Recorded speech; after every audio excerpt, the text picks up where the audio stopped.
Good morning, sweet world, and welcome to the No Dunks podcast presented by FanDuel. It's Monday, November 24th, 2025. I'm J.E. Skeets here in the Classic Factory, and alongside me, as always, Tass Mellis. I'm wearing a t-shirt. You guys are way smarter than me.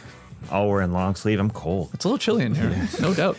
Next to him, it's my top shot hot boy, Trey Kirby. Ayo. Ayo. And over yonder, making the magic happen, super producer JD. Hello. There he is. And here we are. Hello to everybody on YouTube. Everybody in the stream team, hit the like button, subscribe. Podcast listeners, 5-star ratings and reviews. On today's show, we will share our NBA weekend winners and losers. A whole lot of basketball to run through. But first, LA Clippers guard Chris Paul is retiring after this season, his 21st NBA campaign. Surefire first ballot Hall of Famer. CP3 is a 12-time All-Star, 11-time All-NBAer, a 9-time All-Defensive Team member, 05-06 Rookie of the Year, and, of course, a member of the NBA's 75th anniversary team. He also has 2 gold medals with Team USA, 08, 2012.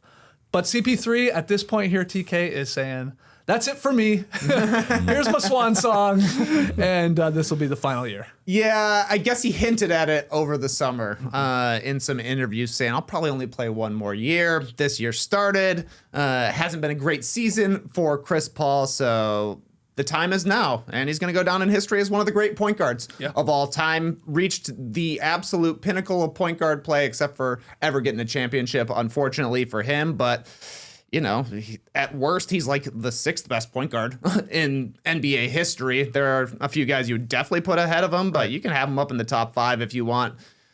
Everybody knows not my cup of tea, but undeniably one of the greats of all time.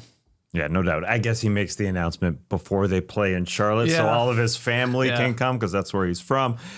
He is definitely one of the best. So I start thinking of all the moments that didn't happen, like the 18 Western Conference Final, and he was on the Rockets. They're up 3-2 on the Golden State Warriors, and he's injured, and he's not there for Game 6 and 7. When they're up 2-0 in the finals against the Milwaukee Bucks as part of the Phoenix Suns, I just start thinking about all the moments that he angered DeAndre Jordan and then angered DeAndre Ayton. I guess all the DeAndres don't like him. There's so many moments for him. What about the ultimate what if? Which one? David Stern doesn't veto the trade to the Lakers. He probably has a championship or 2. I'm just assuming that the Lakers will make it work. Yeah.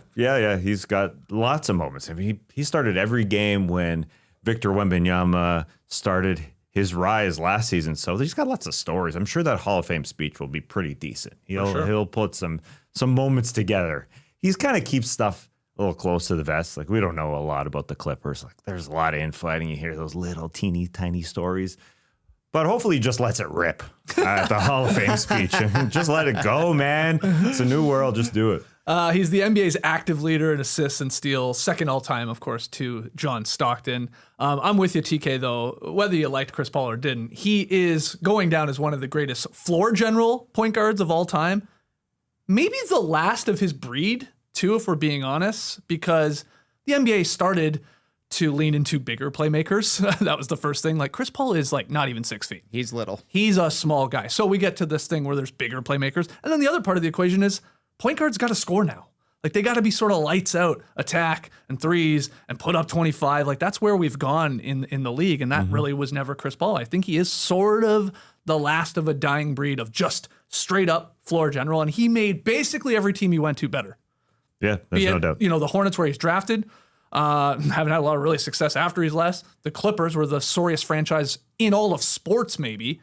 Made them respectable, knocking on the door of obviously getting into, you know, some playoff success and stuff like that, or at least reaching the playoffs, for crying out loud. So he's just he's like, I think Ziller put it like this. He's like the ultimate winner with never having won a title, because he won a lot of games and helped a lot of franchises just get better. And guys, like you said, the impact on SGA just being with the Thunder for 1 year. Maybe Wemby, we see that payoff. So yeah, it's he just could never get over the hump and get the ring. I don't think it's happening this year. Well, it would be quite the comeback from the Clippers if they pull it off. Yeah. I do ask, how much of the timing of this announcement is for the other teams who may be good and maybe just want somebody off the bench as a old vet just to help out a little bit, just to be around, just to get him a ring. Look at me play. Yeah, exactly. Because, you can say, if I go to, let's say, the Minnesota Timberwolves and I can come off the bench there, everybody's going to play for me. It's my retirement year, so I'll give everybody a little bit more motivation in that regard.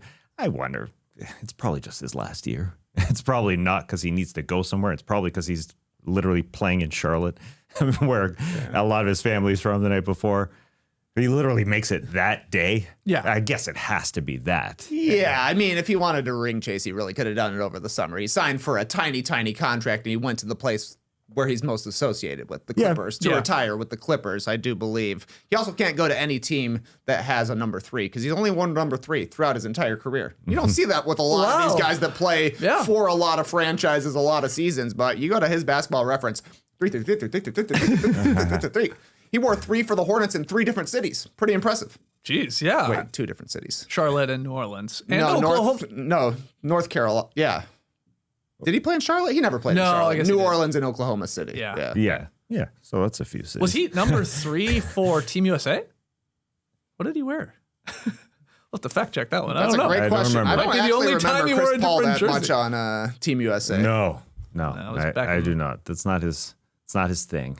Like you don't think of him as a team member. Number 13. Oh, there you go. Anyways, we will see if the Clippers can somehow find their way. But if there is another team out there, pick them out. Just help us out on the bench a little bit. I bring up the Timberwolves because if there is one who needs a little bit of guard play off the bench, it would be them. But I doubt he's traded, period. I mean, he signed there. Yeah, that's my old team. But also, he thought they were going to win. To some degree. Well, more than they are.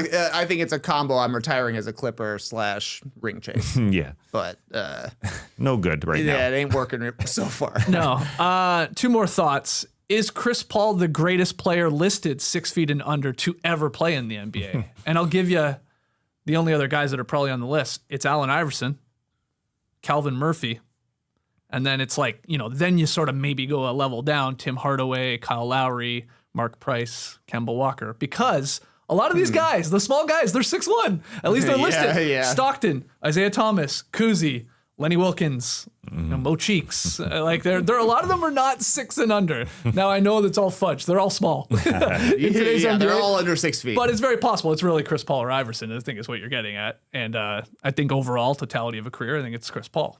Even though, same with Iverson, he never got a ring either. Got an MVP though. He did. My other question was, if the Naismith Memorial Basketball Hall of Fame was like baseball, and players had to select which team they wanted to represent in the hall, which jersey would Chris Paul go in as? It's between 2 teams. It's between the Hornets and the Clippers. He played for a lot of teams after that. But it's pretty wild when you look at their stats over the 6 years. I'm not counting him going back to LA here, but 6 years with the Hornets, he averaged 18.7 points per game, 9.9 assists, 4.6 rebounds, 2.4 steals, shot 47%. With the Clippers, that 6-year stint, 18.8 points per game, 9.9 assists per game, 4.1 rebounds, 2.3 steals, shot 47.4%. They're near identical, has a lot of accolades with both teams. Which one do you think, or will you remember the most of Chris Paul, if he went in as a jersey? That's a good one. There's no doubt. I remember him as a Clipper. That being said, I don't know. It's all how he takes it, because he was ascending when he was young, and he was second in MVP voting. He was really, really close with the member of New Orleans, and that was sort of a different part of his career, and they took the Spurs to Game 7 of the second round. I remember him as a Clipper. Okay. But maybe his heart remembers him as a New Orleans OKC or whatever you call it. That's Clippers for sure. Yeah. I don't even think the Hornets factors into the discussion. He was one of the premier players in the NBA playing with the Lob City Clippers, a team that had a lot of buzz, that was really good and just fell short in the playoffs time and time again. I think you think of him as a Clipper and maybe even a Rocket before you think of him as a Hornet. Really? Yeah. He was closest to winning a championship with the Rockets. He was, but he won Rookie of the Year with the Hornets, of course, first year. 4-time All-Star, 3-time All-NBA, made 3 All-Defensive teams. Finished top 5 in MVP voting twice. Like you said, runner-up. He was close. In his 3rd season in the league. But Clippers, that first stint, 2011 to 2017, 5-time All-Star, 5-time All-NBA, 6 All-Defensive first-team selections. And he also finished top 5 in MVP voting twice. Not runner-up, but he was, sort of at the bottom of the ballot there in terms of a top 5. So yeah, I'm with you, Clippers, but I think there's a small case for New Orleans. And the Rockets, man, he was close. They were close. They just went 0 for 27 in a very important game from deep. They were the second best team in the league, but they were playing against the 73-win Warriors team a lot of the time, so that was a problem. Yeah, and then I tend to not remember him as a Phoenix Sun, in all honesty, but he was on that team, obviously. He's goes to the finals. He was super close. They're up 2-0. But it's different. The Houston one was even a shorter stint than his Phoenix run. His Phoenix was 3 years. But just later. It's just later, Chris Paul. And Trey started this all off with, like, where do you have Chris Paul as the greatest point guard of all time, despite never getting a ring? You said there's some obvious ones ahead of him. Magic for sure. Yep. Curry for sure. Yep. Oscar Robertson for sure. Mm-hmm. Isaiah Thomas for sure. That's 4. John Stockton, I would say for sure. He was Chris Paul before Chris Paul went to the finals twice. Yep. And still has all the records that Chris Paul is second in, so you got to put him there. For me, Chris Paul would be number 6 in the range with Jason Kidd or Steve Nash. Like, take your pick. Kidd won a championship. I think he's become underrated as a player over time. Steve Nash, 2 MVPs, never won a championship. So pick your poison between Chris Paul, Jason Kidd, Steve Nash. Who you picking? Well, you don't throw Steph in that conversation? No, I had a number 2. Oh, my bad. Maybe number 1, if you want to make the argument over Magic. It's so funny. I never even think of Steph Curry as a point guard. Right. Yeah, that's a whole other conversation. Yeah, that's probably what happened in my head. I'm like, you're not putting him in the same, because people don't, and I understand that. Yeah, he's in that group.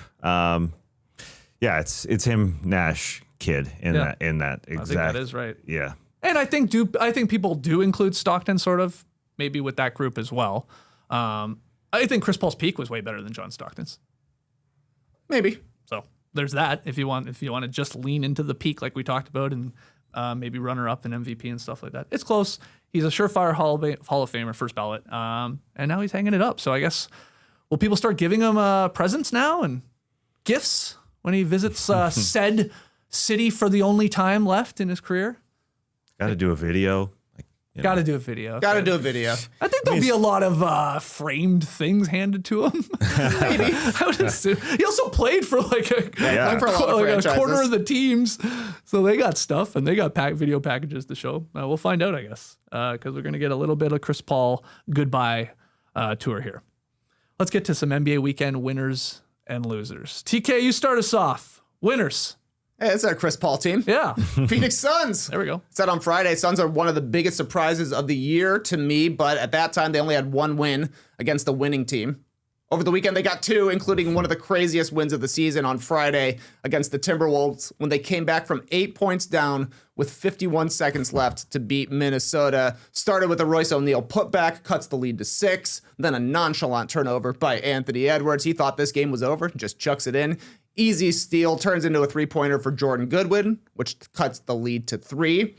On the next offensive possession for Minnesota, Julius Randle drives the lane, stripped by Goodwin, takes it coast to coast for the layup. Now it's a 1-point game. Inbound the ball to Julius Randle. Instant panic turnover for this guy, but the Suns turn the ball over immediately too with Dylan Brooks just blasting Julius Randle in the back. Just pushes him down. Looked like maybe the game was going to be over then. Minnesota gets the ball into Anthony Edwards. He goes to the free throw line, misses 2 free throws. Suns grab the board. They call a timeout. Inbound to Colin Gillespie. Quick pick. He attacks Dante DiVincenzo. It's a tough runner with about 6 seconds left to give the Suns the lead. Ball into Anthony Edwards. They double team him. Kicks it over to Randle. Klankarewski from 3-pointer. It's not often you see a comeback that fits neatly into a YouTube short. This is the first time in 3,000 plus games a team had pulled off a comeback from 8 points down with a minute remaining. That's not super surprising, but you also factor in Devin Booker was fouled out for this entire sequence. Jalen Green wasn't playing. Dylan Brooks fouled out on that offensive foul after the steal. Crazy, crazy comeback for the Suns. Afterwards, Brooks was pretty happy to call out Julius Randle for a couple of turnovers and a missed 3 down the stretch. These guys are beefing. Suns also followed this up with a win on Sunday against the Spurs. They beat San Antonio. No Wemby, no Castle, but a big second half for Phoenix. 25 points for Dylan Brooks. This guy's been awesome He so has. far for the Suns. He ups the compete level, which I think is the main thing he brings, but he's averaging 21 points a game. I think he's like 25 per game over his last 5 games. That's something they've needed in a big-time way with Jalen Green being on the bench for the majority of this season with injuries. Booker looks good. He's doing his thing, but they need somebody else who can score. And it's been Dillon Brooks, and it's been Tass's guy, Colin Gillespie, who is legitimately awesome right now. He's the new TJ McConnell. He is. Because he is a white guy, and he plays very similarly. Plays hard. Yeah. So the Suns, awesome weekend for them. They're actually putting some wins together against good teams. You love to see it. Yeah, watching Colin Gillespie, can't help but think about TJ McConnell as a white guy, but also where he tries to get to in the mid-range and find space and gets the shot up. It is a lot like TJ McConnell. I was having a little bit of Chris Paul flashes as well. I mean, that's what's the same. They shoot from the same spots. But Colin Gillespie here played every fourth quarter minute in this game. He was needed with Devin Booker out. And that game winner, it wasn't a buzzer beater, but it was a game winner. It was controlled, stops on 1 foot. Didn't think Colin Gillespie had that in his game. Even though last year he was part of a 23-point comeback with Kevin Durant on the Phoenix Suns and their chest bumping, and he came through. He had 10 points in that fourth quarter. He does the small things. You can't help but think of TJ McConnell as just that little guy. Is he listed at 6 foot and under? How tall is he listed as? He's right bigger. there. Yeah, he's close. He's close. He's close. He helps, man. That team, obviously, overachieving. And Dillon Brooks is a huge part of that. Oh, yeah. And that was a big cup win, too, against the Wolves on Friday night, because the Suns are 2-0. The Thunder are 2-0 in that West Group A. So that was the Wolves' first loss. They've played 3 games, so they're 2-1. The Thunder and Suns, if they both win on Wednesday, that's going to set up a pretty epic showdown on Friday night with the group on the line.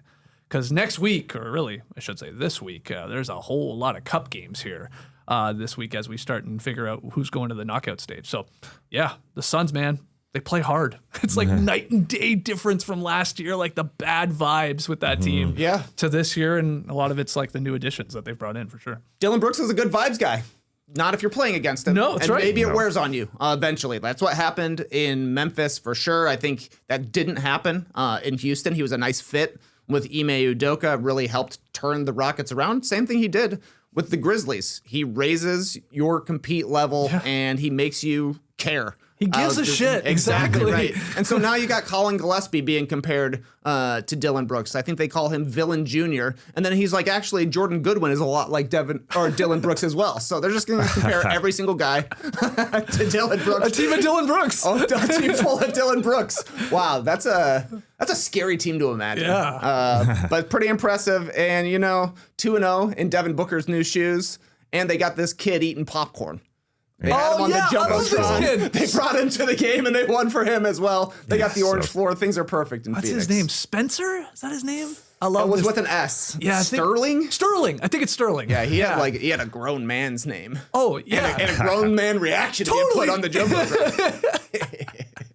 This kid was awesome. Pretty adorable. Yeah, keep bringing him back. Why not? Winks at the camera. He's awesome. Yeah, he's got it all. I don't know where Dillon Brooks' moment of realization that he can be a really good basketball player came. Like, was it when Memphis said, "We're cutting you, or you're not coming back"? Was it just, did it click, or was it just playing under Ime Udoka? But the guy looks totally different. I don't know if it was the Udoka connection, but here he is, man. He'll score, and we've he's seen efficient. this especially with Canada basketball. Yeah, he had some monster games. Yeah, in for Canada basketball as a scorer, as a go-to guy. He beat Team USA once in the tournament that doesn't matter as much. But did. I remember seeing that. He dropped 30+ in that game. Yeah, he's going to get in a fight tonight, guaranteed. You think so? They're playing the Rockets. That's a team that loves to mix it up. It's his old team. He's going to be John. Yeah, he'll probably be tossed. Yeah, I don't know what the FanDuel odds are on Dillon Brooks getting at least one technical or flagrant one, but it's got to be like minus 15,000. Probably. It's a good bet. All right, the Suns get us started here. Who do you have for a winner of the weekend? Let's go with the Miami Heat because they won 2 games this weekend. They've won 4 straight. They beat the Bulls on Friday. They're the top 2 paces in the NBA, so you get ready for that game. You think, all right, here come the points. And they did come. But it was close after the first quarter, and then the Heat defense got going, and their offense just kept going. They scored 143 points on the Bulls. No one exceeded 20 points on their roster. Everybody doing it by committee. They had 8 guys in double digits, 9 players with 9 or more. Pele Larson is the connector on that team with Andrew Wiggins down. He was the guy just setting up. Here you go, Norm. Here you go, Khalil Ware. Here you go, Drew Smith. Pelly Larson. It got bad for the Bulls. He even threw down a windmill. I didn't know Pelly Larson could do that, but he threw one down. They win 143 points. Then they go on to face. One. Yeah. Close game. Yeah, it got bad. Got to run up the score. You got to. Those are cup point differentials. How do we like the Bulls cup court? Boring. Yeah. Sorry, I'm not a great guy. Yeah. For courts, we see him every night, so it's not special. They didn't work hard on that court. I'll tell you that. Yeah. They did not work hard. Stay tuned to losers of the weekend. It's almost veering white. It's so light gray. It's like It's very light. yeah, it's super light. Anyway, then they go beat the Philadelphia 76ers in a game between two teams. We're all wondering which tier are they in the Eastern Conference, and they looked awesome. Norm was the guy, 32 points. Jaime Jaquez coming off the bench, different guy this year in year number 3 for him. You don't have to shoot threes. A lot of the, hey, get downhill, man. Yeah. And then, do what you have to do to turn, spin, get into it.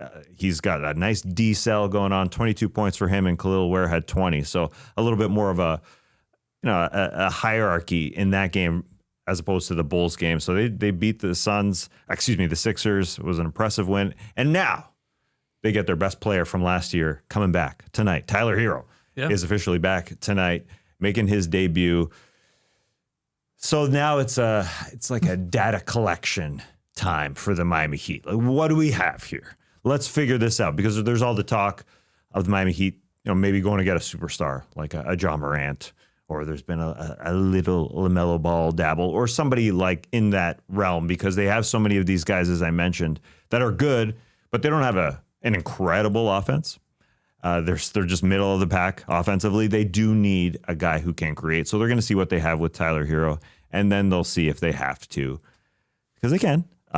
With all the elements that they have, they can make a trade for a superstar. So we will see. This is a fun era for the Miami Heat, I think. Their superstar right now, though, is Norman Powell. It's amazing. I don't think a lot of people expected this after a great year last year with the Clips. Like, what did he average? Like 22 points per game. He was like sort of all-star consideration at the time last year. We thought, okay, that's an outlier. Like, what a year. He shot the hell out of the ball, and it did cool off as the season went on. He's even better this year. He's averaging 25 points per game. His shooting splits are nuts right now. 50 from the floor. Exactly. He's hit half of his shots. 46 from deep. Incredible. 88 at the line. So he's flirting with a 50-40-90 with a higher, usage, because they've had to ask him to do more because Hero's been out and Wiggins is now out and all that. He's going to make, he deserves to make his first All-Star team. And then we need to check, like, what's the oldest a guy's been to make his first ever All-Star game? Like, Norm's 32 and a half. Mm-hmm. I assume he's on a short list of guys to make their first one. We'll have to do some checking on that, but a deserving spot at least. And the Heat are, they're really fun to watch because of the pace they play. And I'm glad you brought up Jaquez too. That guy's spinning left and right going to the rim, man. Yeah, I couldn't believe he's only shooting like 20% from three. Jaime Jaquez, but he just scores inside all the time. You can tell he learned from Jimmy Butler. The Heat have hit on like 3 things this year. First and foremost, every NBA player is good at one-on-one. Like every NBA player for the majority of guys, there's some big dudes. There are some like 3-point specialists who maybe aren't one-on-one players, but everybody else can get a bucket if they're playing one-on-one. So they just move the ball until somebody has a good matchup and let them go to work. Attack, Yeah, it's like Jaquez was just too big for all of the 76ers guards because they play a lot of smaller guys for the most part. So it was just taking them inside, bump, spin, shoot over the top. The other thing, they have a lot of togetherness. Because everybody gets the ball, everybody runs. So they're able to play at the fastest pace in the league. And because everybody runs, because everybody gets a chance to touch the ball, they all play defense. That's hard to do. Run and also play defense. They've got 8 guys averaging in double digits, including Pelle Larson. Unbelievable to me. And then the third thing is that Bam Adebayo is going to be the defensive player of the year in the Eastern Conference. Like Wemby, if he gets to enough games, will be the guy. In the West, if he doesn't, Chet Holmgren is the guy. But in the East, it's Bam. When he plays, the Heat defense is really, really good. So they're good on defense and good enough on offense. Yeah, and Bam continues to be a glue guy for their team. It continues to be that guy that not a lot of people talk about because he isn't an offensive superstar, but he's the guy that holds it all together defensively. But you're right on offense. They play a lot of isolation, and they say we don't need pick and rolls. Just everybody go at your guy and keep moving that thing and keep cycling it. And people make fun of their offense that they demonstrated on Amazon Prime when Bam Adebayo and Norm Powell came out there to show their offensive sets, because it's just penetrate, kick, penetrate, kick, penetrate, kick. But it will change once Tyler Hero comes back a little bit. And if they go and get a superstar, I think they are willing to change who they are. And they got Eric Spoelstra, so I think they're willing to change it, and Spoelstra will do that. So it's a fun team to watch. Miami is also in great position here to make the Cup knockout stage with a win over Milwaukee on Wednesday. They got to get that. Obviously, no Giannis for the Bucks. So if they get that, they're in a good spot, because even if the Knicks beat Charlotte and then they beat the Bucks as well on Friday, thus winning the group, the Knicks would, the Heat have a very, very nice cushion in the scoring margin for a wild card run, and that was a part of that Friday night game against the Bulls. You run it up. Man, we get some weird outcomes in these Cup games. Those early ones especially, where you're like, oh yeah, we're up. We won by 20. Well, keep going. Keep playing your guys, because we might need the plus 30, the plus 40, whatever it is, to maybe get a wild card, especially to advance. So they're in a good spot to be a wild card team. I hope Norm makes the All-Star team. And it feels like last year, the All-Star reserve coaches, I mean, the coaches who vote for the All-Star reserves were voting for Norm Powell. It felt like it. I don't know the actual outcome of the votes because we don't get that. But it felt like they were saying, okay, this guy has been really good. They ended up selecting Harden. Is it different in the Eastern Conference? I think the NBA has ruined talking about All-Stars on podcasts. Because how can you possibly say a guy is an all-star when we don't even know how they're going to pick the teams? So is Norm Powell one of the best 16 American players from the Eastern Conference? Right? Like, you have to factor in two separate criteria before you even get to the all-star status. Right. It is very confusing. Yeah, it's confusing. Is Norm going to play for the international team? He plays for Jamaica, doesn't he? Yeah, he wants to be part of Jamaica. Even harder then. He's got to get one of 8 slots. He needs to be American, man. You got to come out like Hulk Hogan or something for these games. I think the coaches... Or Hacksaw Jim Duggan. Yeah, why not? You can pull it off, man. Does Bam like wrestling? No. What? It's not him. I don't know. I just think if you want to come out like a wrestler, I mean, they can start a campaign for him. He can be a wrestler, to get an all-star campaign. Well, yeah, I'm saying Norm's got to lean into his American roots, is what I'm saying. I think he's going to have a better chance making the American version of this stupid all-star game than the international squad. I think the coaches who end up getting the ballots after the starters are selected, they don't care where a guy's from. They just say, who are the top 7 guys in each conference? Each conference. That's all they're going to do. And they don't know. That's what I'm saying. They've ruined talking about it because we have no idea how this is going to possibly work out or which teams they will even be sorted on. Norm Powell is the perfect candidate here. Like, he could go on either team. Well, I think that's why they're going to love him. They're like, it doesn't matter. We can use him at both. It's perfect. That's so crazy. It's so weird. That's why all NBA matters a lot more. But guess what? There's a regulation on that, too. You have to play enough games. That's right. You're ruining our awards talk. Think of the podcasters, please. Yeah, come on, Silver. All right, good stuff. So 2 hot teams, literally, Suns, Heat. We got more teams to talk about here. My winner of the weekend, I'm going to give it to Jaden Ivey and the Pistons. Saturday marked Jaden Ivey's first game of action since January 1st. It's been a long time. His first real NBA minutes since breaking his fibula over 10.5 months ago. Now, he was cleared for training camp, some might remember, but then he had a setback with his knee, so he underwent surgery for that. He had discomfort in his right knee. They said it wasn't related or anything like that. But he's back. Limited minutes, 15 minutes off the bench. Thought he looked okay, though. Yeah. 10 points, hit a 3 on the wing, scored a couple buckets in transition, hit a nice baseline jumper. Again, not a lot of time out there, but the Pistons didn't miss a beat. They took care of the Bucks, 129-116. Their 12th consecutive victory. How many seasons ago was it when they were setting the all-time record in losing consecutive games of 28? 2 years ago? 3 years ago? 2. Crazy. Now they're winning 12 straight, and Ivy's back, and they can make it 13 tonight against Indiana, and if they do, that would match the Pistons franchise record for their longest winning streak. They won 13 straight in 89-90. They won 13 straight in 03-04. Both those teams went on to win the title. So this is huge if they get number 13 tonight. So we'll see, but man, they have this guy that was really good before the injury, right? He was averaging 17, 4 and 4, and he was hitting his threes, and had a good percentage overall. Ivy's back here. And it's going to get really tough because there's like 12 guys that could play on this team. I brought this up last week. Bickerstaff, tough job. With Ivy and Tobias Harris back in the mix, you could convince me they have 12 solid players. Their starters, Cade, Asar Thompson, Duncan Robinson, I assume is going to continue to start because helps space the floor when you're running pick and roll with Cade and Duren. Tobias Harris, Jalen Duren. Then you got Ivy. Jenkins has to play. You're going to have to pry Dennis Jenkins minutes from his cold dead hands. That's right. Karis LeVert, you got Ron Hall in the second, you got Javonte Green who's been good, and then your bigs, Beef Stew and Paul Reed. That's 12 guys. I'm not even including the Lake Man himself. I think he gets bounced. The Lake Man. I saw him hit some threes recently. I know. He's been good too. Chaz Lanier's been really good. But the point is, Lake Man. A lot of guys here to play. So we'll see what Bickerstaff does. A lot of guys to play and potentially a lot of guys to trade. I know Consolidate. The weird all-star format does limit some podcasters and how they talk about the all-star game, but all of these teams that have a whole glut of players to trade allows us to talk about trades. Plenty, especially because it is trade season and free agency season ain't going to be as sexy, so we can talk lots about the Pistons, who resemble a little bit like the Rockets of the East in that they need another score. Everybody's talking about another score, and this could be the team that puts a package together. So they could put a nice package together with with the way a lot of these guys are playing. Oh yeah. And obviously draft picks. And is it Lauri Markkanen? Is it Anthony Davis? Is it another name that they want to even do? That Anthony but right now Davis you don't want to think of thinking of doing that. Being 14-2 and playing the way you are. Got to get the longest Piston streak first.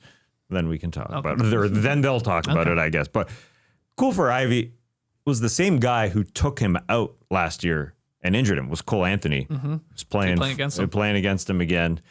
I went back and watched that injury. I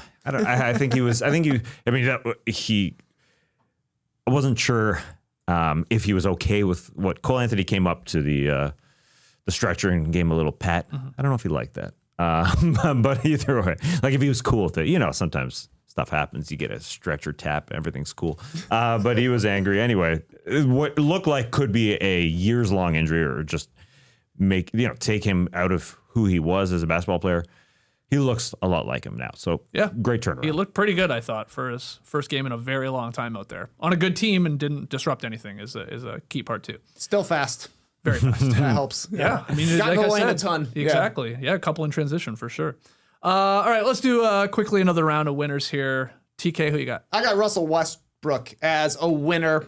Almost single-handedly snapped the Kings' 8-game losing streak Saturday against Denver. In the fourth quarter, Russ went for 15 points on 6 of 7 shooting, hit a couple of threes, had a couple assists, even ripped a board out of Nikola Jokic's hands and threw it off his nuts. Really impressive. Went shot for shot, basically, with Jokic in the fourth quarter. Jokic had 19 and was doing his best to get the Nuggets back into the game after they blew a big-time lead against the Kings. DeRozan was helpful, I thought, in this one as well. Hit a couple of big buckets late for Sacramento, made some free throws, but Russ finished with 21 points, 6 boards, 11 assists. The ball was really moving for the Kings, and this had to have felt good for him because the last time they played, they were talking to him in the locker room after the game, asking why he didn't go back to the Nuggets, even though he had a player option. Could have easily signed it and went back to Denver where he had a decent season. Right. And Westbrook said the truth is that they didn't want me back. It ain't up to me. God always has a plan. Be patient. Not up to me.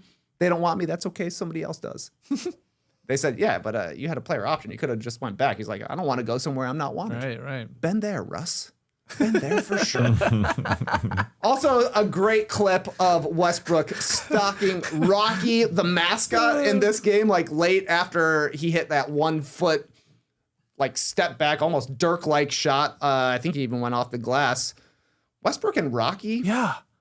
Have like a historic beef dating back to his Thunder days where Rocky was doing his over the head chuck a 3-pointer. Westbrook jumps up and grabs the ball before it goes through. I remember. Absolute creep. So he's like walking right behind Rocky on the sidelines, and then Rocky just takes off scared. He didn't know what to do. Wow. He got spooked by Russell Westbrook. So big time win for the Kings. They needed to get a win.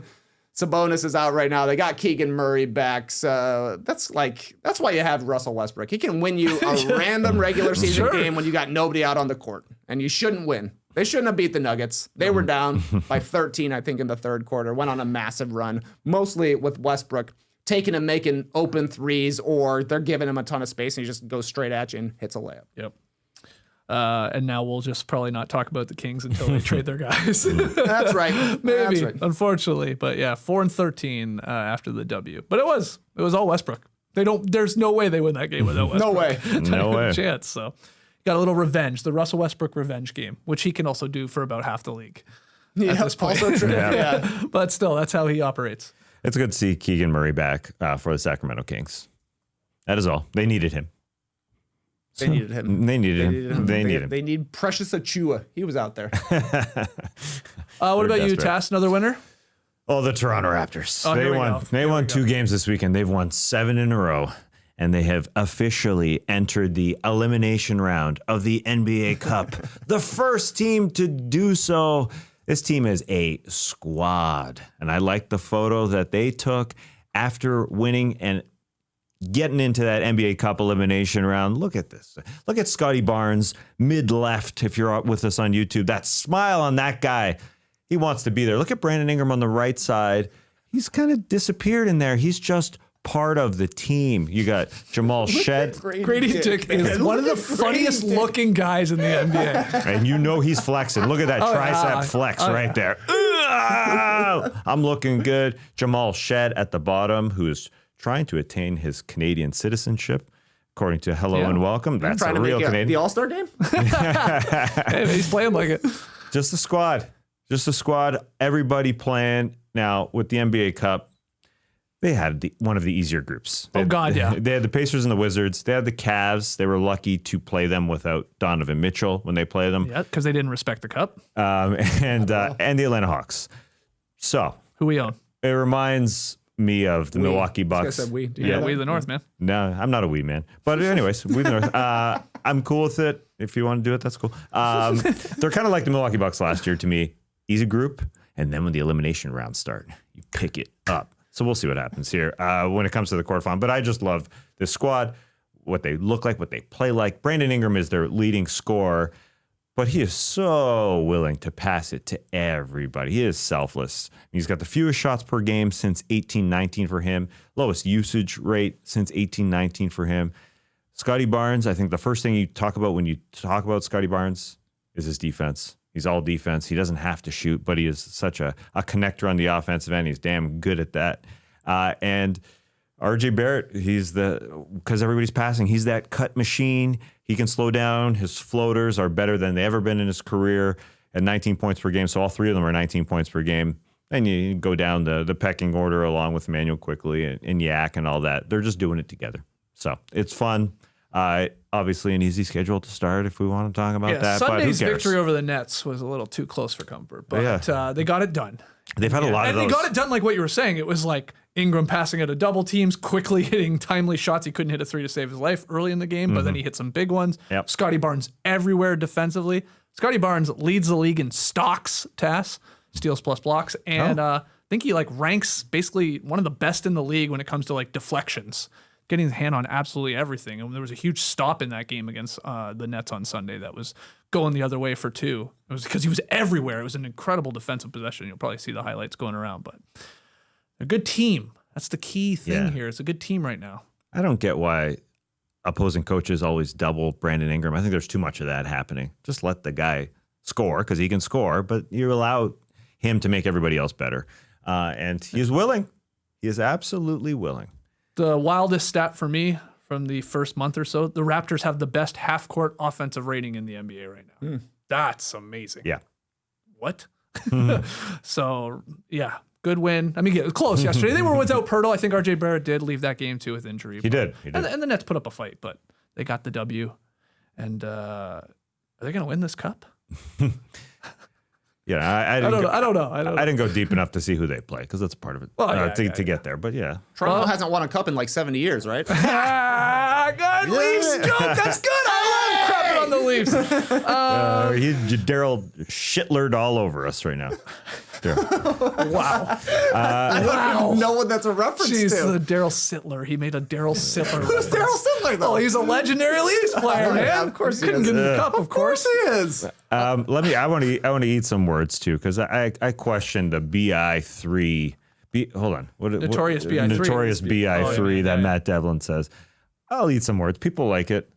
Yeah. Yeah. Well, what do you think of his other rap reference that Devlin's leaning into a lot? End of game situation. Mamu, he's been on fire. One of the best free agent signings in Raptors history. Absolutely. He is. Mamu says knock you out.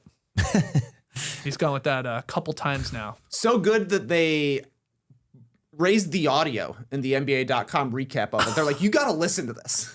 Mamu says knock you out. Yeah. I thought it was great, and he has been awesome. He's like, he's so to the good. Raptors, I think. He's got a plus 17 net rating when he's on the court because he can stretch the court. Like, something that doesn't make sense to me is that when you have Barnes, Ingram, and Barrett on the court together, negative net rating.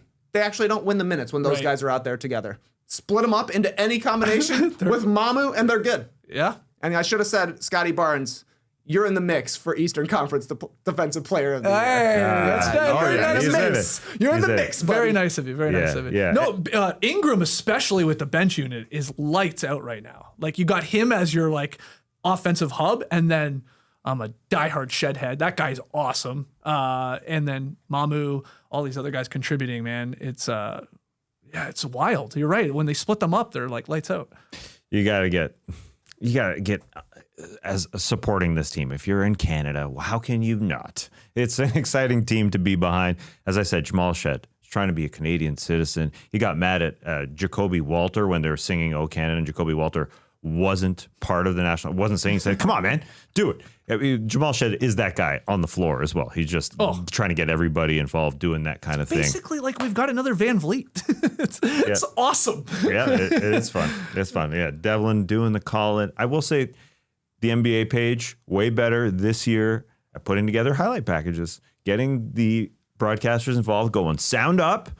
Silver said this league is a highlight league, and the highlights are better on the NBA page. They're trying way more, I think, just to make it more fun, and they're doing that. And and by the way, it's very likely the Raptors will be the number 1 seed on the east side of the Cup bracket, so they'll take on the wild card team, which could be, like I said, the Miami Heat or maybe the Knicks. It'd probably be one of those teams. Okay, so that's who your matchup would be, I would assume. Yeah, just so you know. Yeah, and I will say Glorilla, who is Brandon Ingram's lady friend. She was there courtside, and she swayed me on the Notorious BI3 because she was holding up a phone that said Notorious BI3. She likes it. She's cool with it, so I'm cool with it. Other winners, I got just a bunch I want to chuck at you guys. James Harden made 10 3-pointers and scored 55 points over the weekend in a Clippers win over the Hornets. That was on Saturday. It was Harden's 25th 50-point game in his long career, tied Kobe Bryant for third most 50-point games in NBA history. And this is fun. Harden is the only active player to hold single-game scoring records for 2 different franchises. Scored 61 with the Rockets. Twice he did that.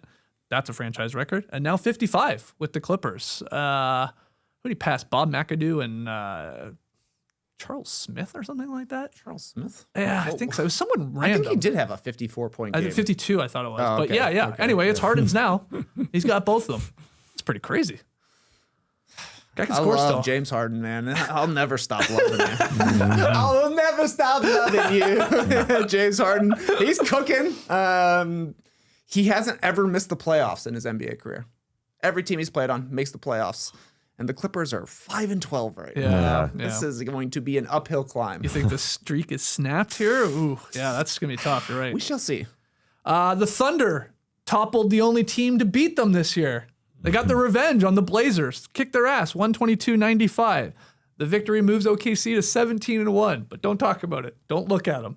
SGA was nearly unstoppable. We'll get to him later in Woe Boy. Jalen Johnson, 28 points, 11 assists, 8 boards. Hawks won for the 7th time in 9 games. Tight victory against the Hornets on Sunday. I just wanted to bring that up because Ghostface Ziller had this in his newsletter. Jalen Johnson is becoming more than a future All-Star. I'm starting to think he can be the best player on a true contender. He's only 23. End quote. From Ghostface, yeah. I mean, young man. He's putting together some crazy stat lines over the last week or so. He is filling up the box score, and he has some monster dunks in that game too. Yes. That guy soars. I'm glad he plays for the Hawks. He literally soars when he jumps to me. He just like floats, like he glides in the air. It looks so effortless to me. He's awesome. And then finally, Dozier on X suggested, and this was an interesting one, so I wanted to include it. He said the Magic, winner of the weekend. I said, well, hold on. The Magic lost this weekend. But he said, look at this. They dominated the win over the Knicks on Friday. That was a big cup game. And then, despite losing to the Celtics on Sunday, they came back from down 26 to make it very close in the fourth with no Paolo, no Suggs, no Wendell Carter Jr., no Goga. And the rookies played very well for the Magic. Jace had 18, Jace Richardson. And Jet Howard dropped 30 in that game. He had 22 in the fourth quarter. So there you go, Dozier. I included it for you. Yeah. It's an interesting one. It doesn't always have to be you only went, undefeated on the weekend, 2-0. That's impressive. Those guys that we've wondered at times, Jet Howard especially. That was a really good game for him. They did make it close. It was a fun fourth quarter to make it close. They do depend on the heart of Jalen Suggs. There's no doubt he was out that game. I think that's the last back-to-back game that he's going to sit out this season. They sat him out just to rest him, but apparently that's the last time they're going to do that. Okay. Wendell Carter Jr. also important to that defense, so that's definitely why they looked bad against the Boston Celtics. But I would give them a winner because they gave Franz Wagner the turkey after the win against the New York Knicks, like they do every year. I love it. He did the slicing it up. Carving it. Yeah, and then usually we see somebody grab that turkey leg and eat it. He said, no, I'm not eating that. He's taking care of himself, taking care of his body, even though a turkey bite is healthy, I guess. I mean, it should be healthy, depending on what they're putting on that turkey. Either way, he knows what he has to eat, and he said, no way, I'm not touching that. I'm not biting that. He's all like, right, Dante and Galante, I'm not eating that. Hey, you got to replenish your protein stores after a workout. You do. Yeah, You excited for turkey this week? Yeah. Yeah? Yeah. Me too. Yeah. I'm not a Franz Wagner. I'm not a basketball player. I can eat turkey. All right, those are a whole bunch of winners of the weekend. Who do we miss, though? Let us know in the stream team. We'll get to losers of the weekend, including a spicy beef that we had. But before then, spicy beef on Thanksgiving? Spicy beef on Thanksgiving? Before that, a quick break to hear from our sponsors. Oh, it's nearly Thanksgiving, the lazy man's favorite holiday. Not one, but 2 full days of absolute sloth. No work, just food, and that's where Peloton comes in, helping you break through the laziest time of the year with the brand new Peloton Cross-Training Tread Plus, powered by Peloton IQ. Peloton IQ plans your workouts, tracks your progress, even corrects your form. And with the swivel screen, you can go from a run on the Tread Plus to a quick yoga stretch or ab workout in seconds. All you gotta do, swivel that screen, baby. You're running. Now you're lifting. Now you're running again. Now you're doing yoga. Now you're running again. Now you're on one of Andy's workouts and you're thinking, what is countdown to turkey burn? Can't stop wondering it. It's keeping you up at night because you don't know what Andy's up to. What's he planning? Yeah. Now it's Rebecca, and she's counting you down to turkey burn with a core workout. How did she get involved? Back to Andy for a countdown to turkey burn mobility stretch. You're thinking, how deep does this conspiracy go? All thanks to the swivel screen. That's the beauty of Peloton. There's always variety and always a coach ready to bring the energy. Let yourself run, lift, flex, push, and go. Check out the new Peloton Cross-Training Tread Plus at onepeloton.com. FanDuel is your home for live betting. So even if you miss the start of the game or you want to ride the hot hand, FanDuel has live bets on everything from who will score next to fourth quarter comebacks. Plus, you can even combine your live bets into a same game parlay for a shot at bigger payout.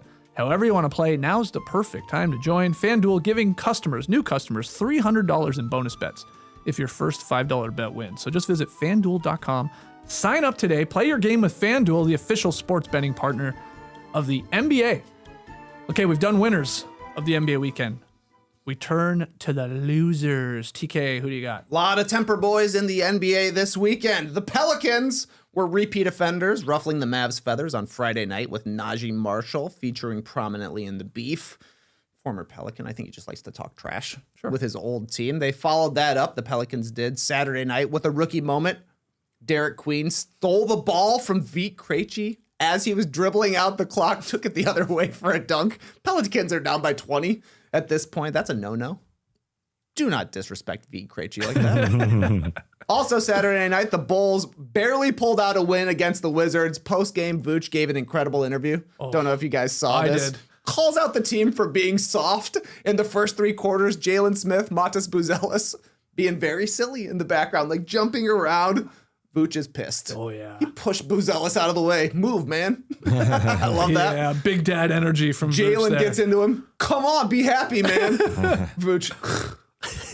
These kids. This guy finishes the interview, says, we just played really soft. It was really bad. We can't keep doing this. It's not sustainable.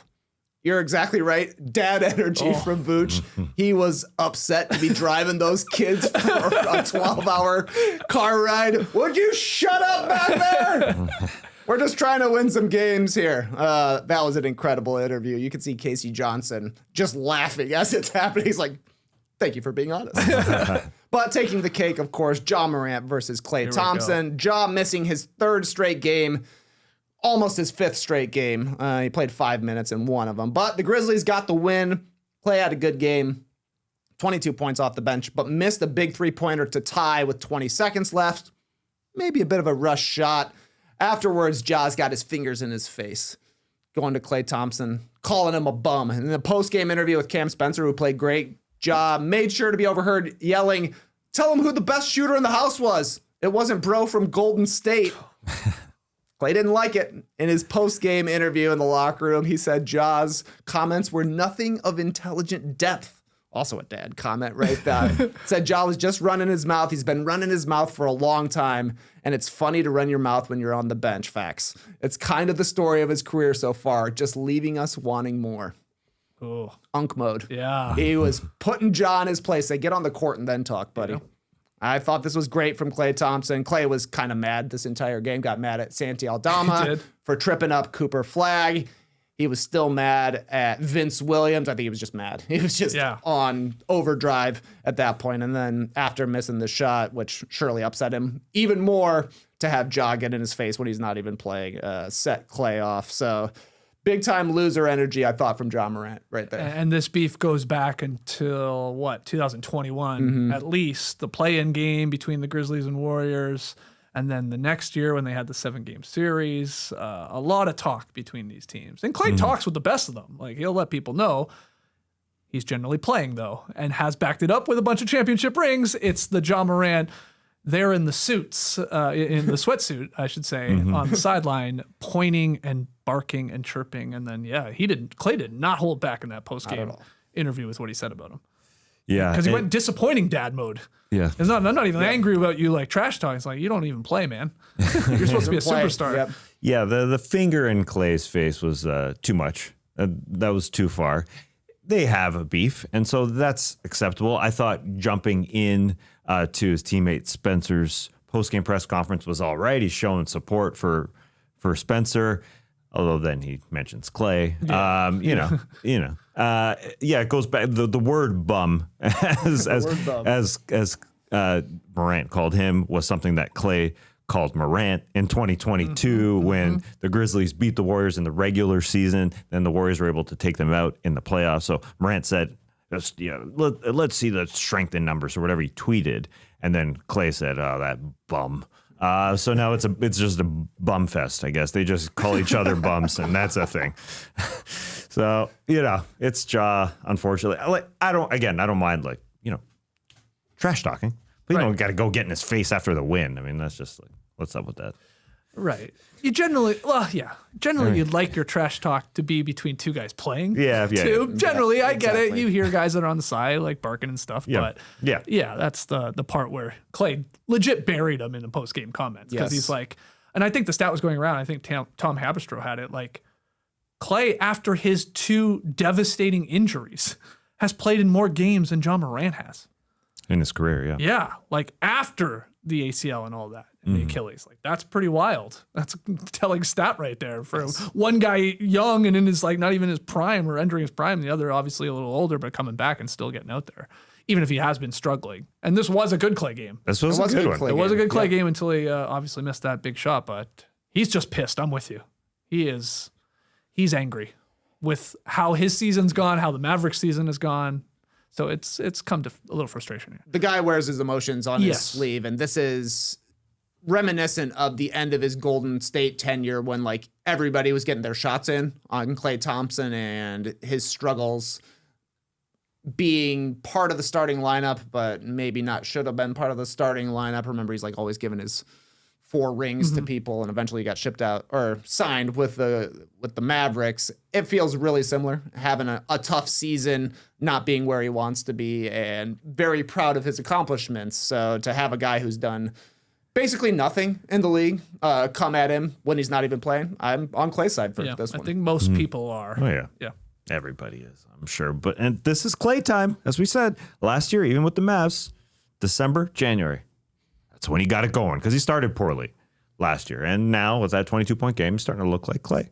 Just wait till after Turkey for Klay. That's the kid. That was close. Yeah, that one shot would have shut everybody up, but he was short on that shot. Yeah, it was a deep 3. A little rushy rush, I thought. But otherwise, looking good. Who do you have for a loser of the weekend? Let's start with Klay's old team, the Golden State Warriors. They got beat by the Blazers. They just played one game this weekend. They're now down to 9-9 after a really good start. They've lost 3 in a row. The vibes aren't immaculate with the Golden State Warriors. Even though Steph performed in this Portland Blazers game, he had 38. They were giving up way too many open shots over and over. Maybe it's just that first game back after a long road trip, but they're playing zone and they're allowing guys like Caleb Love, a man by the name of Caleb Love, to score 26 points. He's a good story. He's only played 9 games in the NBA, but those shots were just wide open. And then when he was missing or other guys were missing, the Blazers just got offensive rebound after offensive rebound after offensive rebound. They had 21 offensive rebounds in this game. I talked about Trace Jackson-Davis maybe getting some minutes because they need height. They need help. Steve Kerr does not trust him. Yanked him real quick in this game. And Jimmy Butler after the game called out their defense. Said, who are we? What are we? I haven't been around here long, but this isn't who they are. And again, just a lot of bad things going wrong at this time. Jonathan Kuminga is not playing tonight. He's been out now, including tonight, will be out 6 straight games. Al Horford's got the old man injury. He's got sciatica. He's going to be out a week.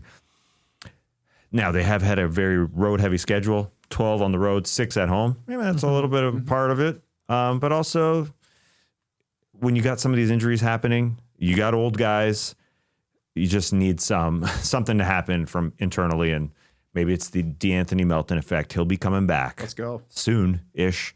He's already practicing and stuff, so they just need vibes. They need vibes. And 9-9, I think they're just one of those teams that I know our friends Brian Windhorst and especially Tim Bontemps were saying that the West is just kind of unimpressive right now, which I get, but I don't really agree. I think it's the teams like this, like the Warriors who just aren't killing it, the Wolves who just aren't killing it, that are kind of disappointing and aren't towards the top, that's really got that narrative going. But there's really good teams in the West, and I think the Golden State Warriors just need to find some vibes because schedule, oldness is definitely a factor. And that loss on Friday night, I keep going back to it because I respect it. That was a cup loss, and they're 1-2 now, and they are not coming out of the group of death. And the Blazers are maybe in the driver's seat at 2-1 in West Group C, but they have a minus 18-point differential, which is very funny. Rockets? The Nuggets are 2-1 as well. The Rockets are 1-2.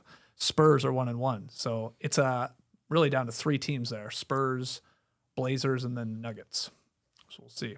Yeah, the Warriors are lucky that Steph Curry scored 46 and 49 against the Spurs. Back-to-back games, got 2 wins. If not for that, their only wins since November 4th would be against the Pacers and the Pelicans, 2 of the absolute worst teams in the league. The game against the Trailblazers was crazy. To see Caleb Love lighting him up, CD Sissoko lighting him up.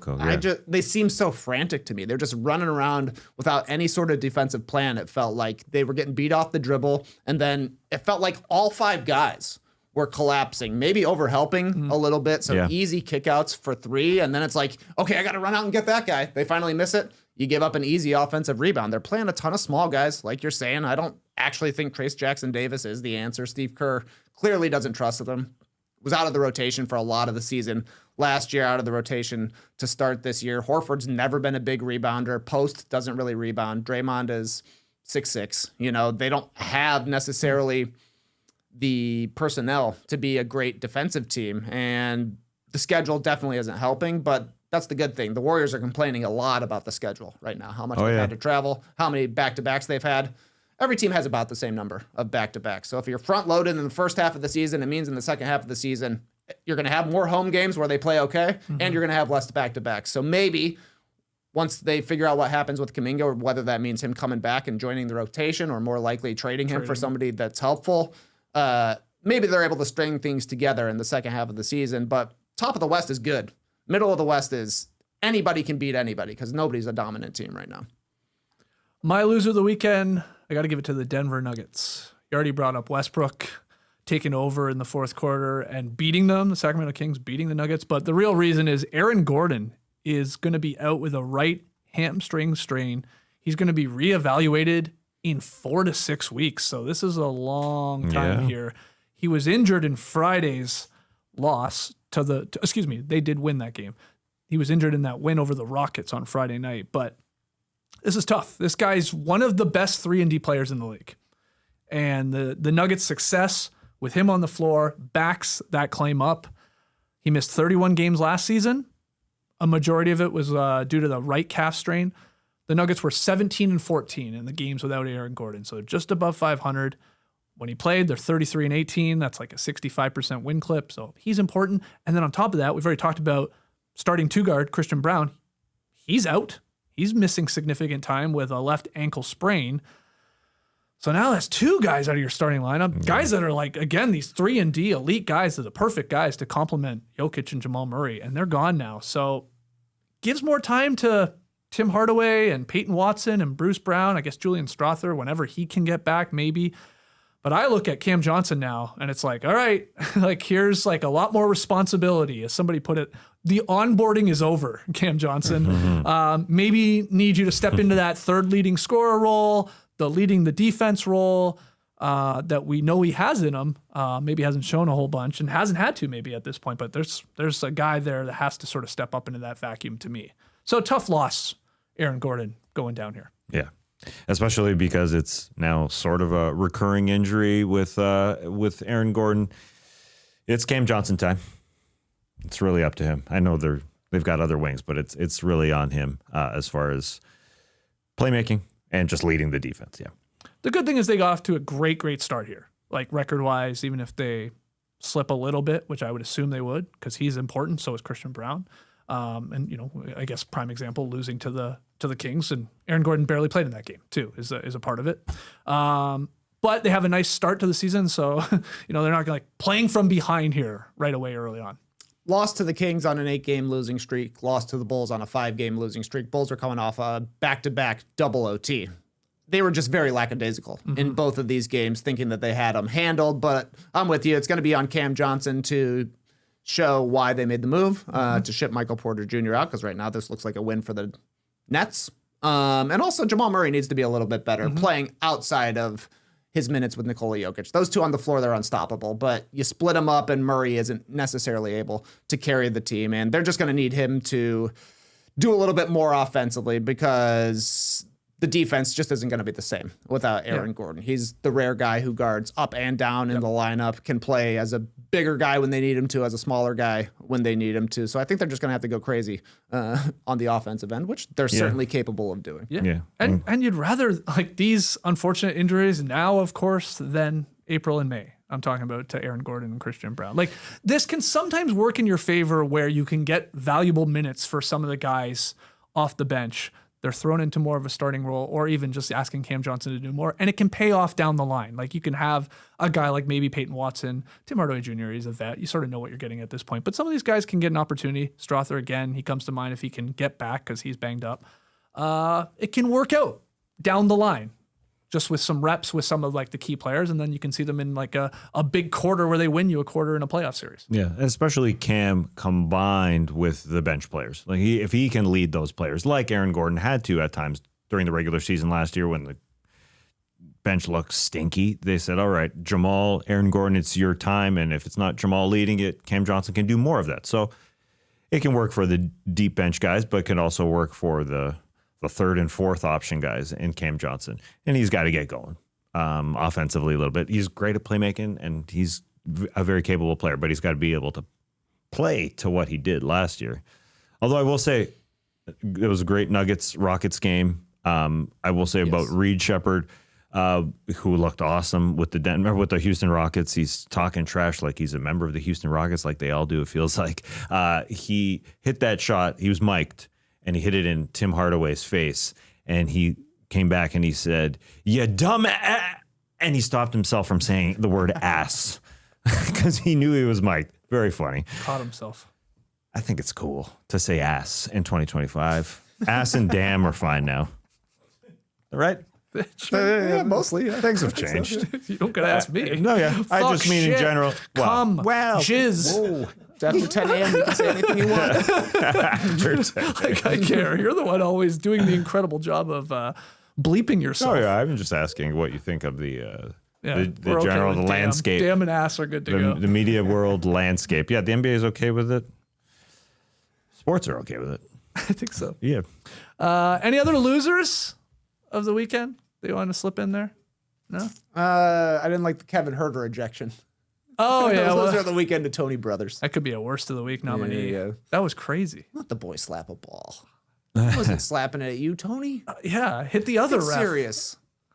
That was weak. That was weak. I will say one thing about Kevin Huerter. They did one of those social media videos. The Bulls are asking everybody, hey, what's your must-go-to on Thanksgiving?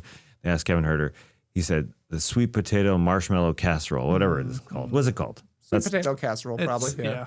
But it's got marshmallows. Yeah. It's like a sweetie dish. Weird. A weird thing to say. Like that's your go-to. That's your number one. Loser of the weekend. Right? He likes the color. I mean, yeah, the color. As on a dessert table, fine. But as your go-to, and I don't think it was just the way they edited it. He said, that's my thing. Yeah. You know? I don't know. It's a bold take for sure. I guess.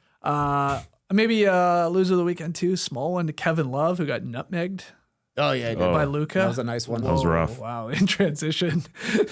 Straight through the legs. See you later, Kevin. Just turned around. Whoa, where'd he go? And then a huge oop, I guess. Was that Jackson Hayes that threw that one down? That was nice. Nice play. Good game from Luka. Got very close. Jazz made it competitive in the end. But the Lakers eked it out. Yeah, the Jazz would say Keontae George falling before the inbound pass is a loser of the weekend. Lakers getting a call, or a non-call, I should say. That Marcus Smart. That's your winner of the weekend. He hooked him, grabbed him, he falls. He doesn't get the ball. So that could have been a moment where the Jazz had an option there. Anyway, Lakers love it. Lakers fans love it. I'm also a little like, what's up with you, Minnesota Timberwolves? Haven't beat a winning team yet. Anthony Edwards, impossible to give him a loser of the weekend. He scored 41 points, 25 in the second half of that loss against the Suns. But like I mentioned, he did have that like very nonchalant turnover that really helped start the comeback for the Suns. He did miss 2 free throws. He did give up a big time offensive rebound to Royce O'Neal. I don't feel like we're seeing MVP level play from Anthony Edwards at all this season. When he doesn't have a good scoring game, it feels like he doesn't have a good game, period. And I think that if he were better, the Timberwolves would be a team more well-respected right now. Because now it looks like they're just going to beat up on the bad teams, which there are a lot of bad teams. They're going to have a good enough record, which they do right now. I think they're 10-6. Yep. But they're going to have to eventually level up if they want to take on some of the top of the Western Conference. I'm telling you, they need Chris Paul. They need Chris Paul in that locker room. Who's better, Chris Paul or Mike Conley?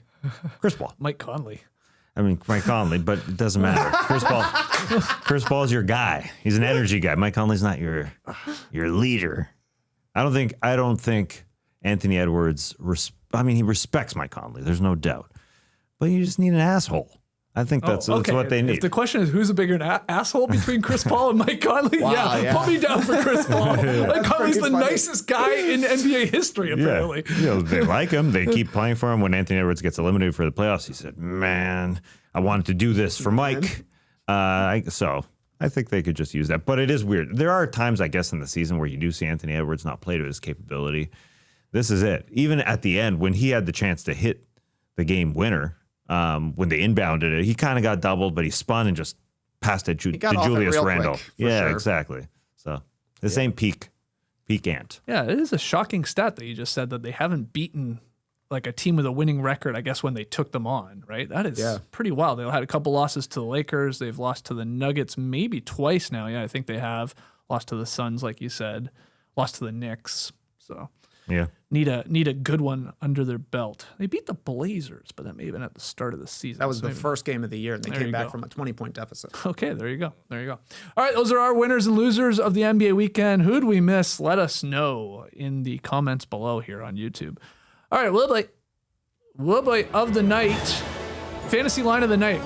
Only looking at Sunday here, not doing the entire weekend. So Sunday games, it's going to a good old Canadian boy from the Hammer.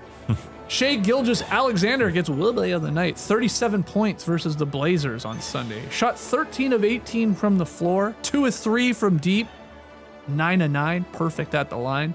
Added a game-high 7 assists. He had 5 boards, 2 steals, and just 1 turnover. In 30 minutes, he did all of this in 30 minutes is the other part. So an easy 37, 7, and 5 task in limited time as they got their revenge against Portland. Ant versus Shai on Wednesday. That'll be a fun one. Okay, that's an in-season tournament game. An NBA Cup game on a Wednesday. Yeah, I'm telling you, we have a lot of Cup games this week. There's a lot more. Yeah. It's not just Friday night, is my point. Yeah. It's late October or late November scheduled or packed. You know what I mean? It's back-ended, whatever you call it. Back-ended. They pushed it back. I guess that's what they do. Because there's Cup games tomorrow night and Wednesday night and Friday. Yeah. There's Cup games tomorrow night too? I believe so. Tuesday, Wednesday, Friday? Yeah, I think so.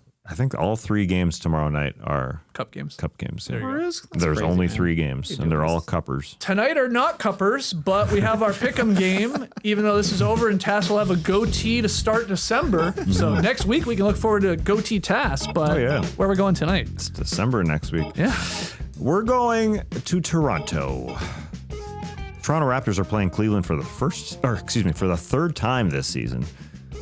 Weird. And they are 3.5-point dogs at home. So I felt comfortable taking those 3 points.